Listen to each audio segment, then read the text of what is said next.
So as usual Marvel ने अपने episode 4 को धमाकेदार बनाने की परंपरा बनाए रखते हुए ड्रॉप कर दिया है अभी तक का व्हाट द फक एपिसोड, जिसने पुराने सवालों के जवाब ना देकर हमें भी और भी ज्यादा कंफ्यूज कर दिया। पर टेंशन नहीं है, अभी हम जिंदा है, तो बिना दोबारा नोटल्स बनाए चलिए शुरू करते हैं।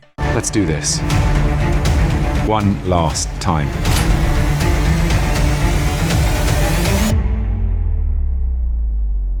इस एपिसोड की शुरुआत होती है विक्टर के टीवी आने से, जहां वो टीवी को ऑब्जर्व कर रहा है और कुछ समझने की कोशिश कर रहा है। फिर लोकी इन मोर्बियस ओबी के पास ले जाते हैं और जहां पहले मुर्गियां या अंडा वाली कहावत होते हुए देखते हैं। विक्टर बोलता है कि मैंने सारी चीजें ओबी से सीखी, ओबी बोलता है मैंने सारी चीजें विक्टर से सीखी। अब किसने किससे पहले सीखी या तो वही दोनों है, फिर मार्वल जानता है। जहाँ ओबी लोकी को कहता है कि उसके पास लूम सही करने का प्लान है बट उसमें कुछ कमी है, बट उसकी उसी कमी को विक्टर दूर करता है अपना वही डिवाइस देकर जो हमने लास्ट एपिसोड में देखा था। देन मोर्बियस कहता है कि चलो इन्हें काम करने दो, हम जाके पाए खाते हैं, बट सिल्वी उसे पाए नहीं उसके ताने खिला देती है। सिल्वी को गुस्सा देकर लोकी उसको समझाने जाता है, जहाँ जैसे कि हमने एपिसोड में दी एवेंजर्स का रेफरेंस देखा था, वहीं यहाँ पे थोर 1 का रेफरेंस देखते हैं। और लोकी इस सीजन का मेरा सबसे one of the favourite dialogue मारता है कि चीजों को जलाकर सूर्य शुरू करना आसान होता है, पर बिखरी हुई चीजों को सही करना मुश्किल होता है, उनसे उम्मीद करना मुश्किल होता है। Basically hope is hard. But Silvi ये सब मानने को तैयार नहीं होती है। वो लोकी से बोलती है कि it's mean we are playing God, and Loki बोलता है कि वी आर गॉड बेबे। और ये बढ़िया सा माइक ड्रॉप मोमेंट देखकर वहाँ से खिसक लेता है। फिर आता है आई थिंक मार्वल का सबसे टेरिफाइंग डेथ मोमेंट, जहाँ रवोना जनरल डॉग्स और बाकी सबको साथ देने के लिए कन्विंस करनी आती है, but general dogs I guess पहले अपना मन बना चुकी है B-15 का साथ देने के लिए। ये देखकर 30 मिनट बिना एक भी मिनट वेस्ट करते हुए बड़ा सा टाइम क्यूब ओपन करती है और सबको पिचका देती है। ऑब्वियसली ये मार्वल है, बॉयज नहीं तो मैं दिखाया नहीं चाहता, बट उनका ब्लड की आवाज और उनके बोन क्रैक की आवाज सुनकर अंदाजा लगा सकते हैं कि वो मंजर कितना खौफनाक होगा। ये देखकर कम्युनी मिनट को बहुत मजा आता है। वहीं दूसरी तरफ विक्टर जहाँ चॉकलेट सूप पी रहा होता है। चॉकलेट सूप पर मुझे लगता था कि ओरियो पकौड़े से बुरा और क्या होगा। खैर X5 जो होगी रवोना के साइड हो गया, वो विक्टर को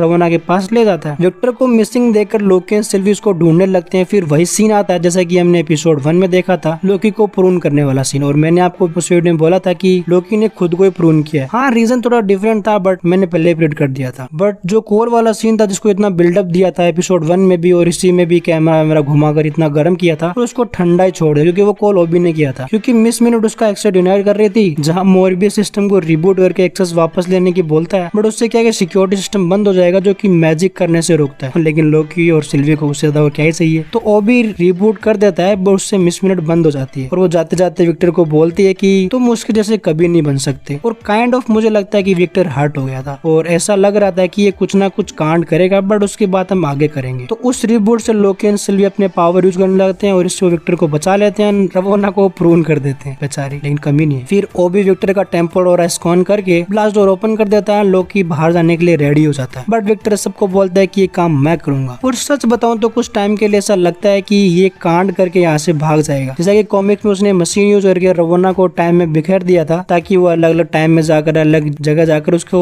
पटा सके। यहाँ पे वो खुद को टाइम में बिखेर जाएगा, पर टाइम का तो पता नहीं, वो नूडल्स में बिखर जाता है। और एक बढ़िया सा व्हाट द फक मोमेंट देखकर टेम्पल रूम ओवरलोड होकर फट जाता है, पर वो सीन हमें दिखाया नहीं जाता क्योंकि एपिसोड वहीं खत्म हो जाता है। तो नेक्स्ट एपिसोड में क्या होगा उस पर क्यों ना हम थोड़ा सा ओवरथिंक कर लेते हैं। तो मुझे लगता है कि टेम्पल रूम एकदम से नहीं फटेगा, हो सकता है उनके पास कुछ टाइम रहेगा, क्योंकि ट्रेलर में एक सीन था जो अभी भी बाकी है, जहाँ लोकी माइक पर सबको आई गेस एक्सप्लेन करेगा कि क्या हुआ या फिर क्या होने वाला है, या फिर टेम्पल रूम अपने अंदर ही फट जाएगा, यानी कि वो ब्लास्ट होकर ऐसे नहीं फटेगा, वो अपने अंदर ही सिमट जाएगा और उससे टाइमलाइंस वगैरह रीसेट हो जाएगी, यानी कि जितने भी टीवी के लोग है ना वो अपनी अपनी लाइफ में चले जाएंगे। जैसे कि एपिसोड 5 की स्टार्टिंग में से कुछ दिखा सकते हैं कि टेम्पल रूम अपने अंदर सिमट गया और धीरे धीरे लोग गायब हो रहे हैं, बट लोकी गायब नहीं होगा क्योंकि एपिसोड 1 में देखा था कि उसको टाइम से खींच लिया तो वो कहीं पे बिलोंग नहीं करता। तो उससे क्या है उसकी टाइम स्लिपिंग की प्रॉब्लम फिर से आ जाएगी, और जैसा कि मैं ट्रेलर में कुछ सीन बचे हुए हैं उसके टाइम स्लिपिंग के, तो हो सकता है उससे वो पास में चला जाए और वहां से चीजों को सही करने की कोशिश करेगा। खैर देखते हैं क्या होता है, अभी एक वीक बाकी है और next episode pre climax episode है, इसमें एज यूजुअल चीजें कंक्लूजन की तरफ जाने लग। बाकी आपको ये वीडियो या एपिसोड कैसा लगा जरूर बताना, और ऐसी बकवास वीडियो देखने के लिए डू सब्सक्राइब। तब तक के लिए मिलते हैं नेक्स्ट वीडियो में, बाय। कभी असली जिंदगी के बारे में जानने